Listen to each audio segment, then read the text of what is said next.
자, 안녕하세요. 여러분 반갑습니다. 자, 5월 8일 수요일입니다. 시황 브리핑 시작해 보도록 하겠습니다. 한 3일 쉬었습니다. 지난주 목요일 거까지 올려드렸던 것 같은데, 컨디션이 좀 안 좋고, 또 연휴 동안에 손가락 부상도 좀 입어가지고, 영상을 못 올렸어요. 지금은 이제 많이 괜찮아져서 오늘 시황 브리핑을 녹화하고 있습니다. 자, 오늘 증시 분위기는 뭐 양호했습니다. 전일 대비 살짝 강보합으로, 코스닥은 강보합으로 마감을 했고, 코스피는 0.4% 정도 오르면서 마감을 했습니다. 상승 종목 비율이 코스피가 한 62% 정도 올랐고요, 코스닥은 55% 정도 올랐네요. 근데 최근에 보면은 코스피가 코스닥보다 훨씬 더 강한 모습을 보여주고 있었어요. 아시아 증시는 오늘 일본이 좀 빠졌고요. 전체 나머지는 뭐 하락한 곳도 있고 올라간 곳도 있고, 그죠? 혼조세를 보였고요. 원달러 환율이 지금 계속 적중을 하고 있어요. 이때가 2월달입니다. 2월달에 제가 중기 관점에서 롱뷰 올라갈 거다라고 말씀을 드렸고, 실제로 급등이 나왔죠. 그리고 저는 1,400원까지 봅니다. 97원에서 1,400원까지 단기 고점 예상합니다 라고 유료 회원님들께 말씀을 드렸고, 올라갔을 때 제가 환전하십시오 라고 말씀을 드렸고, 딱 그때 이제 최고점 딱 찍었어요. 지금 환전하십시오 라고 말씀드렸는데 그때가 단기 최고점이었고 빠졌죠. 그래서 제가 예상했던 고점을 찍었으니 이제 계단식으로 하락할 것 같습니다 라고 말씀을 드렸는데, 실제로 계단식으로 하락이 나왔죠. 환율은 뭐 지난 2월달부터 퍼펙트하게 방향성을 다 맞추고 있고요. 자, 이제 수급을 볼 겁니다. 국내 증시. 오늘은 역시나 오늘도 코스피 쪽으로 대량의 외국인들 순매수가 유입이 됐습니다. 쭉 보면은 지난 3월 말부터 제가 기록을 하고 있는데 지금 한 달 좀 넘었잖아요.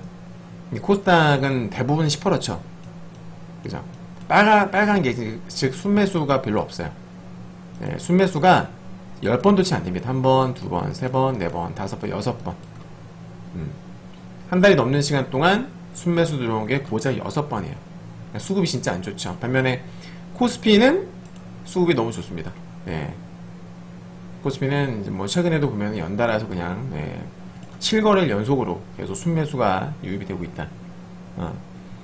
업종을 보게 되면 좀 재밌는 변화가 있는데요. 초반에는 전기전자 쪽으로 강력하게 거의 매일같이 순매수가 유입이 되다가, 중간에는 이제 그 많이 샀던 전기전자 쪽으로 대량의 매물이 나왔죠. 순환매가 어떻게 발생했느냐, 전기전자에서 물량이 나오면서 그 돈이 어디로 들어갔어요? 운수장비, 자동차, 또 조선 뭐 이런 쪽으로 많이 쭉 들어갔어요. 그렇죠. 전기전자 삼성전자나 하이닉스가 빠지고 운수장비 섹터가 쭉쭉 올라가는 그런 모습을 보였습니다. 그리고 그 이후로 보시면은 운수장비는 아직까지도 들어와요. 수급이 아직 끊기지 않고 있습니다. 최근에는 삼성전자, SK하이닉스 같은 전기전자 쪽으로도 다시 조금씩 유입이 되는 모습이에요. 나쁘지 않고요. 코스닥은 코스닥의 수급, 이 업종 섹터는요, 왔다 갔다 해요. 뭐 꾸준하게 특정 섹터를 매수하는 그런 느낌은 별로 없습니다. 그냥 샀다가 팔았다가 그런 모습이고요. 딱히 뭐 업종만 봤을 적에는 주도 업종이 보이지 않는 모습, 그죠 여러분? 코스피와는 다르게 그런 흐름입니다. 그리고 이제 최근에 코스닥 쪽에서 여전히 뭐 매도 우위이긴 합니다만은 기술적으로 봤을 적에는 특정 어떤 매물대, 잠시 후에 제가 차트 보여드리겠지만 특정 저항대에서 매물을 소화하는 그런 모습이 나타나고 있어요, 코스닥이. 자, 이슈 분석입니다. 어제 나왔던 뉴스인데요. 삼성 엔비디아 수주를 목표로 지금 에이스 400명을 투입한다, 이런 기사가 있었습니다. 그죠? 보시면은 엔비디아에 납품을 하기 위해서 차세대 HBM을 엔비디아에 납품하기 위해서 에이스 임직원 400여 명을 투입했다. 엔비디아 수주 400명 투입. 처음 있는 일이라고 하죠, 그죠? 삼성에서 수주를 목표로 엔비디아에서 요청이 있었대요. HBM의 품질과 수율을 올려서 납품을 서둘러 주십시오 라는 요청이 있었다고 합니다. 삼성 입장에서는 확실하게 어떤 관계를 돈독히 하기 위해서, 그죠? 입지를 굳히기 위해서 지금 최선을 다하고 있는 거죠. 차세대 HBM 12단짜리입니다. 3분기에 납품하는 것을 목표로 수율 개선에 집중을 하고 있고, 현재 1차 목표는 엔비디아 품질 인증 테스트 통과, 이쪽에 이제 100명이 투입이 되고요. 내년에 개발하는 것을 목표로 하는 HBM4, 이것도 차세대 개발팀에 또 300여 명을 투입을 했다고 합니다. 지금 이제 삼성전자와 SK하이닉스의 엔비디아 수주 대결이 지금 펼쳐진 거예요. 12단 HBM 제품이 승부처가 될 것이고, 현재 지금 둘 다 시제품을 엔비디아에 보냈대요. 보내서 퀄 테스트를 진행 중이라고 합니다. 보통 이제 이렇게 납품하기 전에는 대부분 퀄 테스트를 진행을 하죠. 한두 달 전으로 결과가 나온다고 하는데, 거기에 따라서 희비가 걸릴 예정입니다. 그러니까 둘 다 하겠죠. 둘 다 하긴 할 건데, 누가 더 얼마나 많은 주문을 따내느냐, 그죠? 나중에 이제 뉴스가 나오게 될 겁니다. 자, 여전히 지금 전선, 전력, 변압기 관련주들이 흐름이 좋습니다. 업황 자체가 너무나 좋아요. AI, 그리고 전기차. 그러니까 전기차만으로도 이제 전력 수요가 좀 증가를 할 수 있는 요인이었는데, 거기다 이제 AI, 그러니까 즉 AI라기보다는 AI에 따른 데이터 센터죠. 데이터 센터를 돌리기 위해서는 어마무시한 양의 전기가 필요하다. 그래서 전력 수요가 전 세계적으로 급증을 하고 있는 추세다라는 겁니다. 여러분들 AI 쓰시나요, 지금? 그러니까 저는 너무 편해요. 저는 너무나 잘 쓰고 있어요. 예를 들면 보통 우리가 이때까지 뭔가를 검색을 할 적에 검색 엔진은 다 쓰잖아요. 기존에는 네이버, 아니면 다음 구글, 그죠? 그런 거 많이 쓰시지 않습니까? 근데 그런 데서 검색하는 거는 한계가 있어요. 한계가 있죠. 예를 들어서 제가 삼성전자, 이 기업에 대해서 이제 알고 싶다. 삼성전자. 그럼 네이버 검색창에다가 삼성전자를 치게 되면 삼성전자 관련 블로그, 혹은 무슨 신문 기사, 그죠? 네. 아니 기업 정보, 이런 것들이 그냥 뜬단 말이에요. 카테고리별로 떠요. 하지만 AI 툴을 활용을 하게 되면, 이 플랫폼을 활용하게 되면, 예를 들어 삼성전자라는 기업에 대해서 알려줘 라고 하게 되면은 정말 너무 자세하게, 물론 이제 AI 또 이 플랫폼에 따라 달라요. 어떤 플랫폼을 쓰냐에 따라서 답변하는 방식도 달라지는데, 내용도 달라지고. 그런데 와, 정말 너무 좋습니다. 진짜 너무 디테일하게 나오고, 이런 거 말고도 제가 궁금해하는 것들, 예를 들어서 내가 어려운 경제 용어를 봤는데 무슨 뜻인지 모르겠어, 이거 알려줘 그러면은 자세하게 나오고, 그죠? 그러니까 네이버 같은 데에 검색을 하게 되면 그거에 대해서 설명하는 블로거들, 그죠? 블로거들이라든지 무슨 지식 백과사전이라든지, 이걸 또 한 번 더 클릭을 해야 돼요. 클릭을 하기 전에 이걸 관련 글을 찾아야 되고, 검색을 한 번 더 해야 되고, 클릭들을 해야지만이 볼 수 있지 않습니까? 근데 AI를 통하면은 한 번에 그냥 나와주죠. 지가 알아서 대신 검색을 해주는 거예요. 그러니까 불필요한 과정을 없애주는 겁니다. AI가. 이해되셨죠? 전 세계 사람들이 다 그런 식으로 해서 2번, 3번, 4번, 5번 이상 검색해야 될 거를 AI 명령어 하나만 딱 치면은 지가 그 과정을 다 생략해서 한 번에 다 검색해주는 거예요. 그러니까 그만큼 어떻게 됐어요, 여러분들? 처리 속도도 빨라야 되고, 그만큼 전력을 더 많이 잡아먹는 거예요. 무슨 말인지 이해되셨죠? 바로 그겁니다. 그래서 전력 수요가 지금 계속 급증하는 거예요. 자, LX 일렉트릭 목표 주가도 좀 줄상향하는 분위기고, 얼마 전에 그 HD 현대 일렉트릭도 실적도 잘 나왔었죠, 그죠? 실제로. 골드만삭스가 전세계 데이터 전력 수요는 2015년부터 20년까지는 보합세를 보이다가 2030년까지는 2배 이상 증가할 것으로 전망했다. 어디까지나 전망입니다. 챗 GPT 활용 범위가 확대되면서 이를 위한 AI 데이터 센터는 일반 데이터 센터보다 전력 소모량이 약 10배 이상 많다.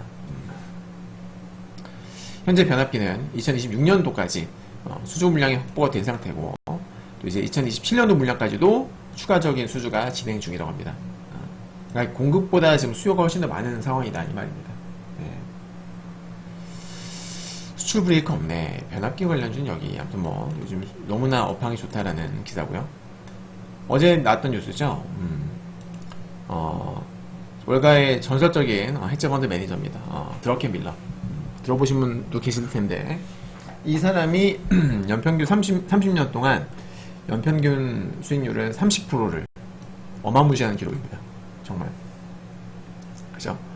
기록을 한 투자의 대가입니다. 근데 이제 이분이 인공지능 AI가 단기적으로 과대평가됐을 수 있다 라는 의견을 제시하면서 자신은 엔비디아의 지분을 축소했다 라는 사실을 공개를 했어요. 하면서 이제 엔비디아 주가가 살짝 빠졌죠. 10% 이상 폭락했다고 하는데 10% 제가 알기로 아니거든요. 예, 장중에 제가 알기로 한 마이너스 3% 정도 빠졌던 걸로 알고 있는데 2, 3% 정도. 이 신문기사 잘못된 것 같아요. 10% 안 빠졌거든. 이상합니다. 예. 자, 아무튼 AI는 단기적으로 과대평가라고 하면서 이건 한 개인의 의견일 뿐이죠. 네. 자, 닐 카시카리 지난번부터 계속 매파적 스탠스를 취하고 있는 닐 카시카리인데요. 이제 FOMC 회의가 끝나고 나면 여러분 끝나잖아요. 끝나고 나면은 이제 연준위원들이 한 명씩 돌아가면서 자신들의 의견을 계속 이렇게 밝힙니다. 인터뷰하고 연설도 하고 합니다. 그래서 이런 것들에 의해 가지고 시장이 또 올랐다가 내렸다가 올랐다가 내렸다 하거든요. 저번에도 카시카리는 매파적 스탠스를 보였고요. 이번에도 마찬가지. 네. 물론 이제 뭐 무조건 금리를 올려야 된다라는 뜻은 아니고 인플레이션의 수준이 3% 수준으로 정체가 되면 그러면 이제 금리 인상을 해야 될 수도 있다. 확률은 물론 낮지만 이런 상황에서 그럴 수 있다라고 얘기를 해준 거고. 네.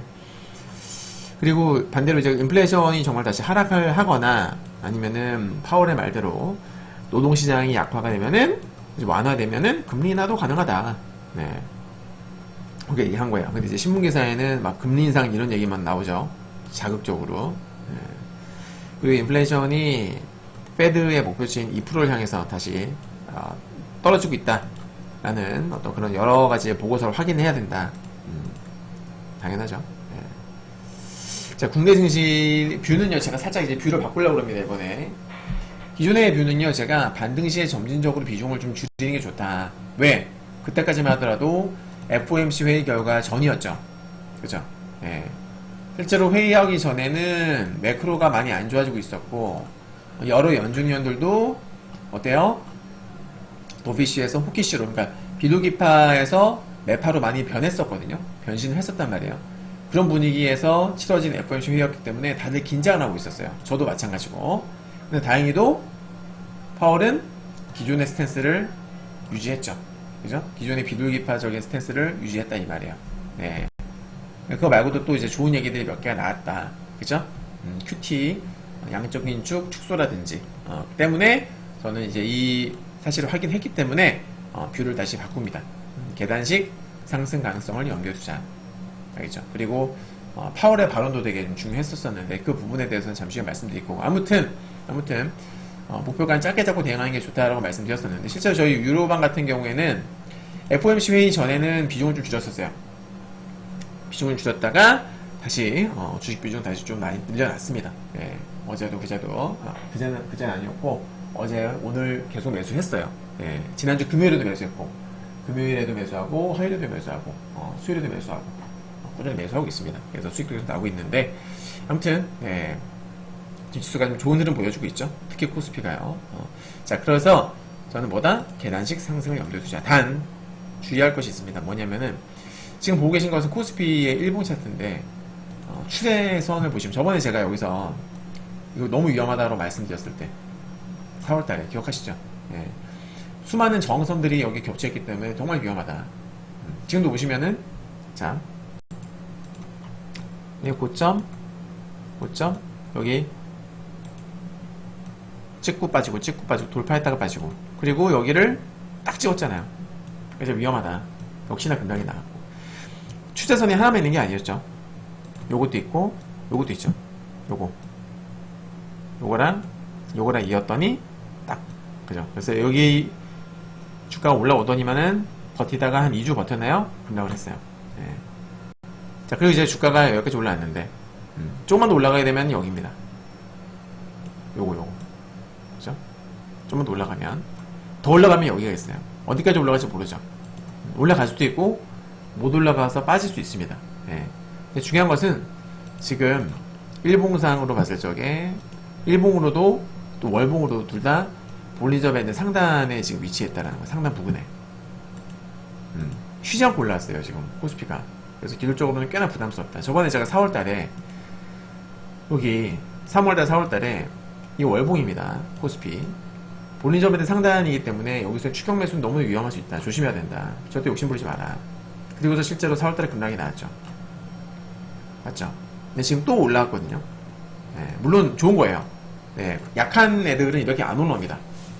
강한 거예요. 아주 좋은 건데 다만 이 상태로 볼린저 밴드를 뚫고 계속 올라간다라는 건 기술적으로 쉽지 않기 때문에 좀 쉬어갈 가능성도 염두에 둬야 되지 않겠나.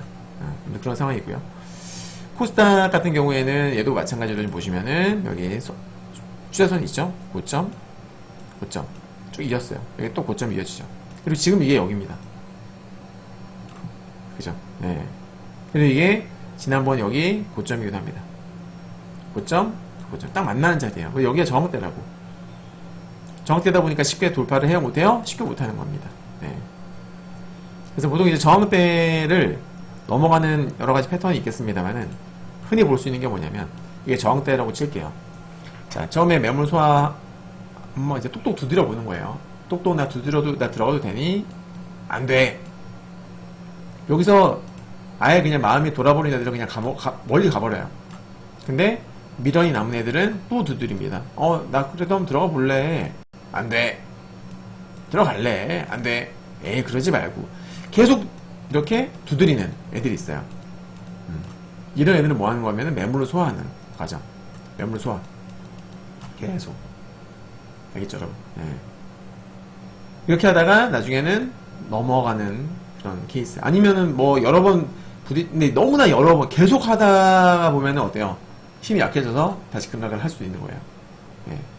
그러니까 두드리다가도 적절한 타이밍에 올라가야 되지. 계속 두드리기만 하는데 점점 약해진다. 이런 애들은 그냥 힘이 다해버리는 거죠. 그죠, 여러분? 네. 아무튼 지금은 매물대를 두드리는 모습 제가 봤을 적에는 긍정적이다. 그래서 코스피는 너무 과열이고 상대적으로 코스닥은 못 올랐거든요. 그래서 코스피가 좀 쉬어가게 되면은 코스닥 쪽으로 순환매가 좀 유입이 될 가능성도 높지 않나. 그래서 지금 현 시점에서는 코스피도 나쁘지 않지만 단기적 관점에선 코스닥, 코스피, 코스피는 너무 과열이다.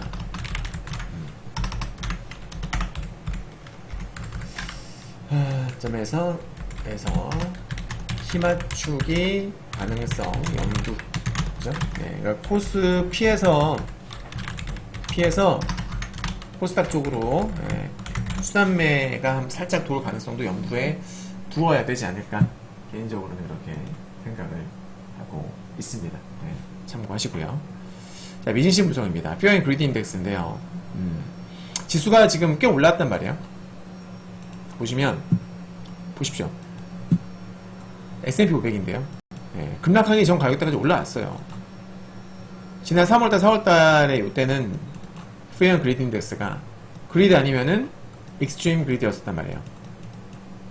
근데 지금은 많이 올랐음에도 불구하고 여전히 Fear입니다. 여전히. 이 이유가 뭘까요? 제가 적어놨죠.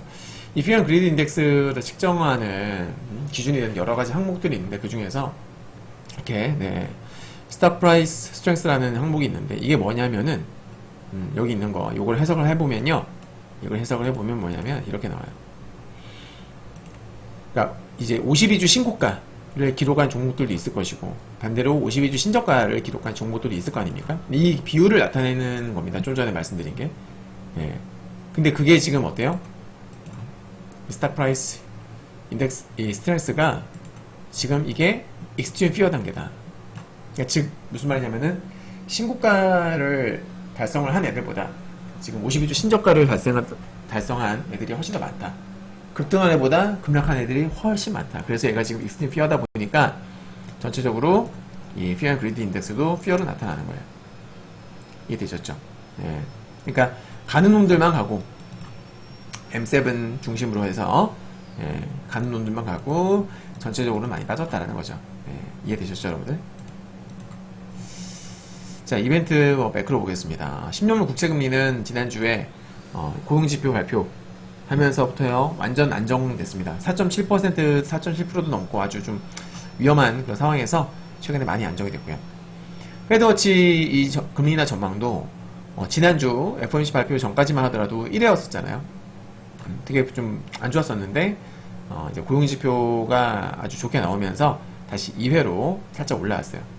원래는 이제 1회였을 적에는 12월 달에 1회 인하였었거든요. 12월 1회 인하. 이게 현재 현행입니다, 현행. 동결하게 되면 이렇게 되는 거고, 1회 인하를 하게 되면 이렇게 되는 건데, 지금 1회 인하가 12월에서 9월로 올라왔어요, 지금. 예. 그러니까 이제 매크로, 아니, 분위기가 좀 나아진 거죠. 경제지표는 이번 주에 볼만한 별로 없습니다. 자, 엔비디아 실적 발표는 5월 23일 날 있고요. 이거 나도 중요한 변수가 되겠죠. 다른 기업들은 이제 다음 분기, 그러니까 이게 이제 이번 분기에 나올 내용이고, 그죠? 근데 지난번 분기와 비교했었을 때에, 저기 아마존, 마이크로소프트, 애플, 그런 테슬라, 이런 애들은 작년 4분기 실적보다 올해 1분기 실적 이 숫자가 다 줄어들었어요. 즉, 전분기 대비 매출, 주당 순이익 모두 감소했다고, 대부분. 증가한 애가 거의 없습니다. 주요 기업들 중에서, 빅테크 중에서. 근데 지금 유일하게 엔비디아만 어때요? 전분기보다 매출과 순이익이 더 높을 것으로 전망이 되고 있죠. 그죠? 네. 아주 이대로만 나아준다면, 혹은 더 잘 나아준다면은 시장에 큰 어떤 상승 모멘텀으로 작용할 수 있겠죠. 자, 요거는 이제 클리브랜드 연준. 어떤 사람은 연준이라고 하고 연은이라고도 하는데, 얘네 이 사이트에 들어가게 되면 인플레이션 나우캐스팅이라는 이런 이제 페이지가 있어요. 이거는 얘네가 예측을 하는 건데, 보면은 이제 가장 중요한 물가 지표가 CPI가 있고 PCE가 있잖아요. 얘가 예측을 하는 겁니다. 요건 이제 전월 대비 MOM, 요거는 YOY, 요건 전년 동기 대비 보게 되면 5월달 이제 이번 달에 발표될 수치에 대해서 얘네가 해놨는데, 이게 매일 업데이트가 되거든요. 수치를 좀 꾸준히 관찰을 하는 것도 좀 필요합니다. 100% 당연히 맞지 않죠.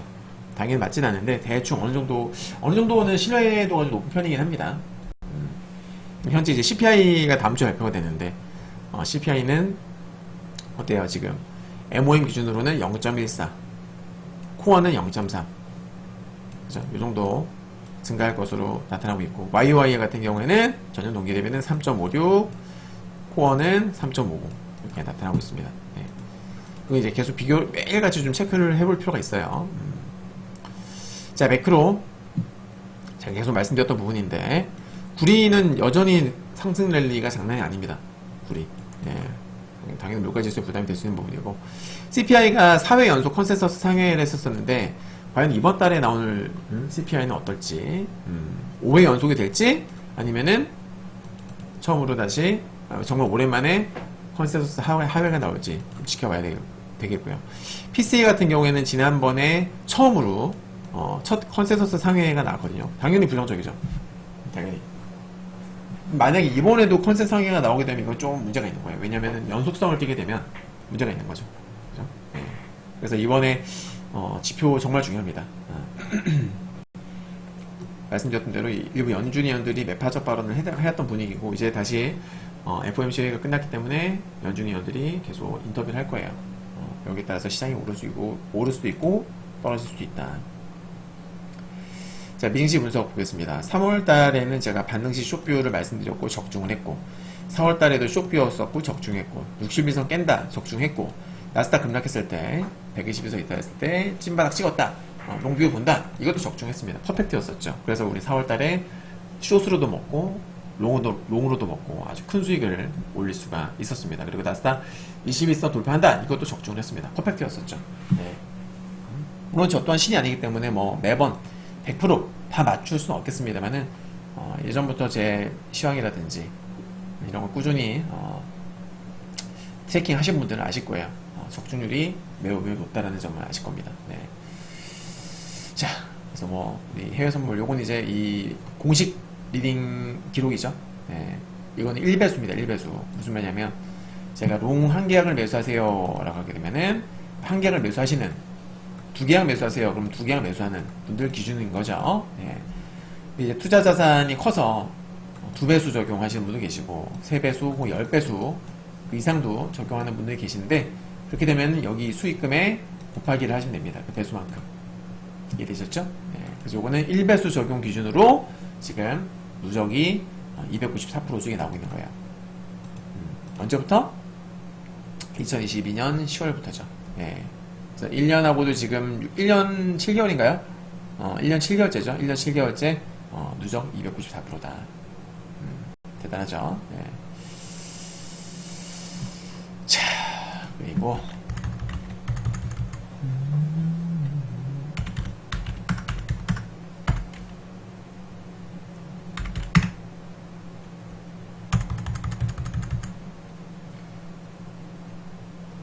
해선물은 방향성 맞추기 게임이기 때문에 시황을 잘 보는 사람이 당연히 유리한 거고요.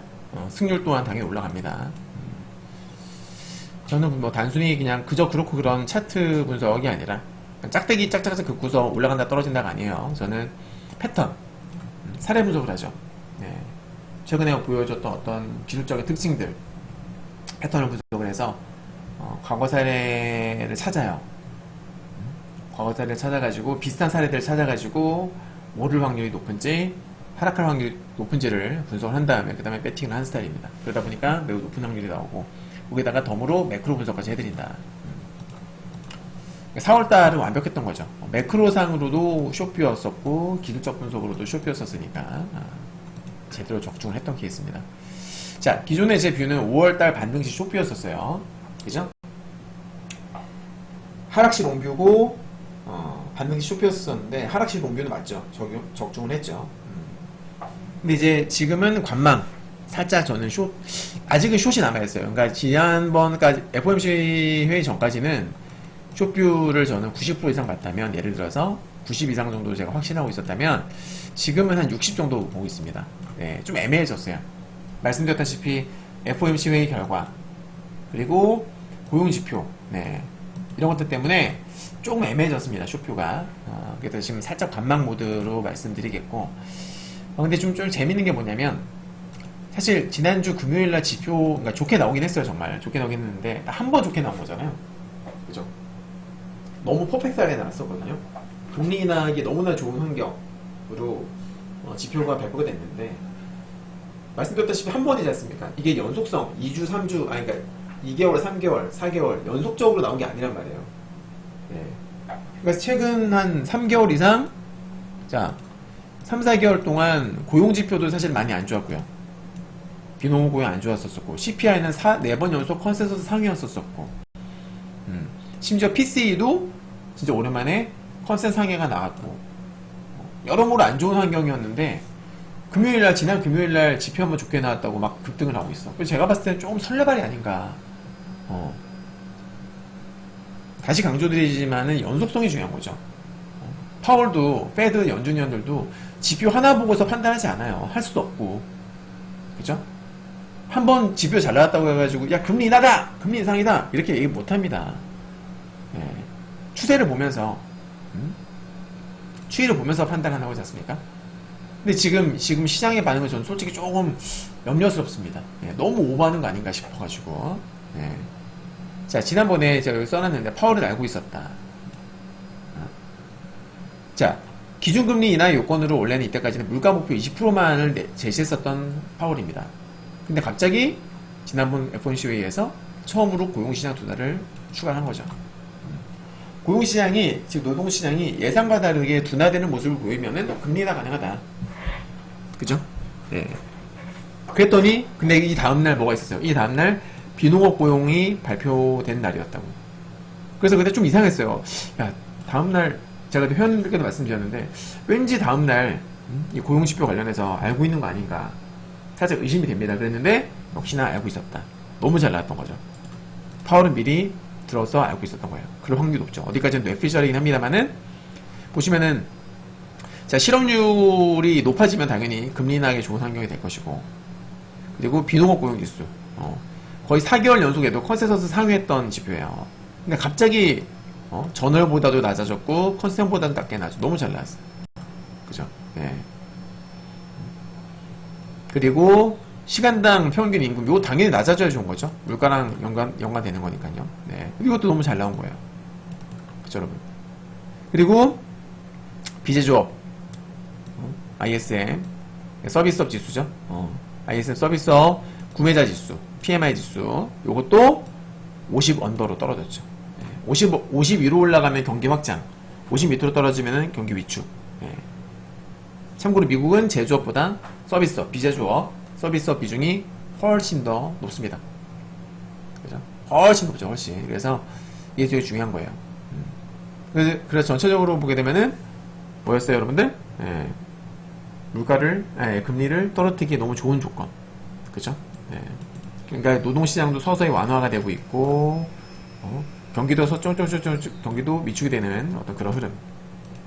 전체적으로 아주 좋았다. 자, 근데 이게 비농업 지수 그래프인데요. 제가 좀 아까 말씀드렸던 것대로 보시면은 5개월 연속 컨센서스 상회가 있었어요. 5개월 연속. 물론 이 값은 나중에 이제 수정이 되긴 했습니다. 이렇게. 그죠? 수정이 되긴 했어요. 일부. 근데 그래프를 보게 되면 느낌이 오죠. 계속 어떻게 돼요? 완화되다가 증가했었거든요, 한동안. 증가하다가 한 번 낮게 났을 뿐이에요. 한 번. 그러니까 원래 주가라는 것도 계단식으로 올라가고 계단식으로 빠지잖아요. 그래서 지금 한 번 이렇게 떨어졌다고 해가지고 이대로 계속 떨어진다라고 보기 어렵거든. 그죠? 빠졌다가 또 올라갈 수 있는 거 아닙니까? 그러니까 아직은 방심해서 안 된다. 근데 시장은 지금 너무 방심하고 있는 것 같아. 너무 확 올라갔어. 그게 좀 마음에 안 들어요. 찝찝한 부분이에요. 자, 6월달부터 QT 축소된다고 얘기가 나왔죠? 제가 그랬습니다. FOMC에서 QT 축소 언급 나올 거다. 나올 수 있다. 이거는 분명히 호재가 될 거다라고 말씀드렸는데 정말로 잘 나왔습니다. 기존에는 월 600억 달러 QT였는데 250억 달러로 줄어들었죠. 그러니까 무슨 말이냐면은 기존에 600억 달러 이 600억 달러에 대해서 상환을 하는 그런 이제 계획의 플랜이었었는데 이제 그 중에서 250억 달러만 상환을 하는 거예요. 나머지 350억 달러는 재투자를 하는 거죠. 이해되시죠, 여러분들? 그러니까 제가 저번에도 설명드렸습니다. QT가 뭐냐면 양적 긴축인데 페드가 양적 완화를 할 때에 미국 재무부가 발행하는 국채를 많이 사죠. 그죠? 많이 산단 말이에요. 근데 국채는 만기가 있어요. 1년 미만도 있고 1년, 3년, 10년, 30년 다양합니다. 근데 만기가 이번 달 만기 돌아오는 게 예를 들어서 1000억 달러라고 치잖아요. 이번 달에 만기 돌아오는 게 1000억 달러라고 치면은 얘가 이 중에서 600억 캡이 있잖아요. 그죠? 그럼 이 중에서 600억까지만 상환을 하고 기존에는 나머지 400억은 어떻게 해요? 재투자를 하는 이렇게 기존에 이때까지 이렇게 해왔던 거예요. 양적 긴축을. 근데 이거를 이 600억 캡을 이제는 이걸 250억으로 줄이겠다라는 거예요. 그럼 어떻게 돼요? 총 1000억이 만기였었으면은 나머지 750억 달러만큼 재투자는 뭐다? 국채 재매입을 한다 그 말입니다. 무슨 말인지 아시죠? 그럼 그만큼 어때요? 과거에는 1분기까지는 1000억 중에 400억만 국채 매입, 즉 400억만 유동성 공급이 됐었는데 2분기부터 6월달부터는 어떻게 750억의 유동성 공급이 된다 그 말이에요. 그래서 6월부터는 어떻게 된다? 이 QT 축소에 따른 유동성이 좀 더 늘어날 예정이다. 당연히 시장에는 호재가 됩니다. 그쵸, 여러분들? 자, 그리고 4월 말 그리고 5월 초에 이틀에 걸쳐가지고 이 QRA 발표가 있었죠. 자, 요것도 제가 여러분께 매우 중요하다 말씀드렸었어요. 이게 이제 1월 30일에 발표됐었던 QRA 제출문건인데 보시면은 그때는 자 이게 1분기 이게 2분기입니다. 자, 2분기에 나왔던 금액이 2,450억 달러 마이너스 나오죠. 그러니까 이거는 재정증권입니다. 밑에 있는 거는 이거 이제 만기, 그러니까 1년 미만짜리. 쉽게 말해서 요거는 중장기 국채. 유동성 공급에 큰 영향을 미치는 건 맨 밑에 거예요. 요거 재정증권. 요거만 보시면 됩니다. 딴 거 볼 필요 없어요. 재정증권이 1분기 때는 순발행이었었는데, 즉 순발행이라는 소리는 신규 발행이 상환보다 많다라는 거예요. 근데 2분기 때는 상환이 신규 발행보다 많기 때문에 이건 순상환이다. 2분기는. 그래서 제가 2분기 유동성이 안 좋을 겁니다. 2분기부터. 그래서 제가 4월달도 유동성이 좀 줄어들 수 있습니다. 조심해야 됩니다. 라고 말씀드렸던 게 이런 이유였던 거죠. 실제로 급락을 했고, 예. 근데 이번에 발표된 거 보니까, 자, 2분기 때 순상한이 금액이 좀 늘었죠? 2,970억으로. 그러니까 2분기는 확실히 지금 순상한 기조가 강하게 유지가 된다는 뜻이겠고, 3분기. 자, 중요한 건 3분기인데, 3분기는 지금 어떻습니까? 다시 순 발행입니다. 2분기 순상한에서 3분기는 순 발행으로 지금 찍히죠. 지금 어떻게 돼요? 3분기부터는 어떻게 된다? 유동성 환경이 좀 개선이 될 수 있다. 이해되십니까? 자, 그래서 종합해보면 6월달부터 QT도 축소가 되고, 그리고 마침 7월달, 9월달, 3분기부터는, 예, 3분기부터는 이 유동성, 재무부의 국채 발행, 이 계획에 따른 유동성도 개선이 될 전망이기 때문에, 저는 시장을 6월달, 7월달 전후로, 예, 상승 파동이 한번 진짜 시작이 되지 않을까. 개인적으로는 그렇게 보고 있습니다. 예, 이건 좀 더 뭐 지켜봐야 되겠습니다만, 현재 유동성 측면에서만 볼 적에는 그래요. 참고해야 됩니다. 자, 그리고 이제 미증시 분석을 한번 해볼 건데, 나스닥 100 차트예요. 예. 지금 저점에서 한번 확 올라왔죠, 그죠? 예. 확 올라왔고, 지금 고점끼리 선 이어보니까, 요런 하락 추세선이 있는데, 이거를 지금 살짝, 그죠? 걸친 상태입니다. 되게 애매한 거죠. 여기서 급등을 할 수도 있고, 급락을 할 수도 있는 거예요. 너무 지금 위험한 자리입니다. 진짜 어려운 자리가 되는 거예요. 자, 나스닥 종합지수 볼까요? 얘는 돌파를 했어요. 얘는 돌파를 했습니다. 돌파를 했고, 지금 지지 테스트. 그죠? S&P는 어떻습니까? S&P는 여기까지는, 이 추세선, 그러니까 의미 있는 하락 추세선은 없는데, 볼리저밴드 상단을 찍었죠. 그죠? 얘도 마찬가지 부담스러운 자리다, 그 말입니다. 그래서 현재 세 지수가 다 지금 부담스러워요. 하지만 그럼에도 불구하고, 저는 개인적으로는 추가 상승 가능성을 염두에 두고 있다. 매우 조심스럽게 롱뷰를 제시합니다. 저는. 단 월요일에 나왔었던 이 짱대 양봉, 요거 깨지면 안 된다. 이게 안 깨지는 선에서 롱뷰, 알겠죠? 그러니까 만약에 오늘 음봉 나온다, 롱 한번 해볼만 하자. 왠지 해볼 수 있지 않겠는가 라고 생각을 하는 거예요. 네, 월요일 양봉 깨지면 안 됩니다. 여기서 이렇게 저는 시장을 보고 있습니다. 네. 자, 오늘 시험 브리핑은 여기서 마치도록 하겠습니다. 감사합니다.